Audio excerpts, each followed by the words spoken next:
Hello everyone, কেমন আছো সবাই? তো আজকে বিকেলে একটু গিয়েছিলাম ঘুরতে। আর এই জায়গাটা আমি প্রায়ই এসে থাকি, কারণ এই জায়গাটা হচ্ছে আমার একটা অত্যন্ত প্রিয় একটা জায়গা। চারিদিকটায় সবুজে সবুজ, বেশ মনোরম পরিবেশ। তারপরে চোখে পড়লো আমার সারি সারি পেয়ারা গাছ, দেখে আমার খুবই লোভ হলো। ভাবলাম চলো পেড়ে খাওয়া যাক চুরি করে। এখানে অনেকেই বলতে পারো যে পরের বাগানের পেয়ারা চুরি করে কেন খাচ্ছ, কিনে খেতে পারো না? তো আমি তাদেরকে এটাই বলবো যে কিনে খাওয়ার থেকে যে চুরি করার যে আনন্দ, যে মজাটা না, তোমরা সেটা হয়তো বুঝবে না। আর সেই চুরি করতে করতে সেই ছোটবেলার কথা মনে পড়ে গেল।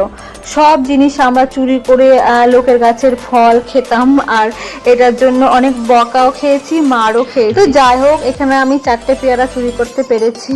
আর চুরি করা পেয়ারা বলেছি আগে খুবই টেস্টি হয়, আর আমি লোভ সামলাতে না পেরে শেষমেশে রাস্তাতে দাঁড়িয়ে দাঁড়িয়ে খেতে লাগলাম পেয়ারা।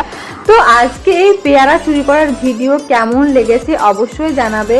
ভালো থাকবে, টাটা।